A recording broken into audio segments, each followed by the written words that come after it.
Hello friend, ఈరోజు చూడండి నేను ఎగ్ కుర్మా అంటే డ్రాప్ కుర్మా చూడండి. దీంట్లో గుమ్మడి పప్పు, దోసపప్పు, జీలకర్ర, కొంచెం ఒక రెండు చెక్క లవంగాలు అవి వేస్తున్నాను. తర్వాత ఆనియన్స్ వేసేస్తాను, అలాగే టమాటోస్ కూడా వేసేస్తాను. ఇవన్నీ వేసి మిక్సీ పట్టేసి కర్రీ ఎలా చేయాలో నేను చూపిస్తాను. సింపుల్గా నీట్గా అయిపోతుంది, తినడానికి టేస్ట్గా ఉంటుంది. ఇందులోనే కారం కూడా వేసేసి చూడండి. ఈ మిక్సీ గిన్నెలోనే మనం దానికి సరిపడిందో ఒక స్పూన్ కారం కూడా వేసేద్దాం, ఒక కొంచెం. అలాగే దానికి సరిపడిన సాల్ట్ వేసేస్తున్నాను. ఇంకేంటి, పసుపు కూడా వేస్తాను. చూడండి, ఒక హాఫ్ స్పూన్ పసుపు కూడా వేస్తున్నాను. ఇవన్నీ మిక్సీ పట్టేసి ఎలా చేయాలో చూపిస్తాను. చూడండి, ఆయిల్ వేసుకున్నాను. అందులో కొన్ని జీడిపప్పులు వేసుకుంటున్నాను.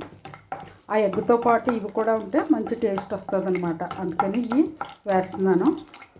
ఇవి వేగిపోయాయి కదా, అందులో మనం చేసి పెట్టుకున్న ఈ మసాలా ముద్దంతా వేసేసి అది బాగా వేపుకుందాం. బాగా ఇది వేగాలి. చూడండి, ఇది వేగుతుంది కదా, అందులో ఇప్పుడు మిక్సీ కడిగిన నీళ్ళు కూడా వేసేద్దాం. కాసేపు అది ఉడికితే మంచి ఫ్లేవర్ ఉంటుంది అనమాట. అంటే ఈ మసాలా, ఈ జీడిపప్పు అన్నీ వేసాం కదా, ఇవన్నీ ఉడికి మంచి టేస్ట్ వస్తుంది. చూడండి, ఇది మొత్తం ఈ గ్రేవీ అంతా ఇలా ఉడికేసింది కదా. ఇలా ఉడికిపోయిన దాంట్లో మనం 2 eggs అలా డ్రాప్. నేను ఎందుకు బౌల్లో వేస్తున్నానంటే, ఒకవేళ ఎగ్ పాడైంది అనుకోండి, అది మనకు తెలియదు కదా.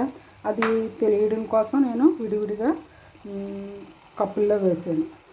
ఇదిలాగా అది కదపకుండా మూత పెట్టేసి ఉంచుదాం. చూడండి, ఎంత చక్కగా రెడీ అయిపోయింది. ఎగ్ డ్రాప్ కుర్మా అనమాట. ఇదిలాగా మనం తీసుకొని చక్కగా ఒక్కొక్కటి వేసేసుకోవచ్చు. అలాగే మనం చేసుకుంటే బాగుంటుంది. అయిపోయిందండి కర్రీ.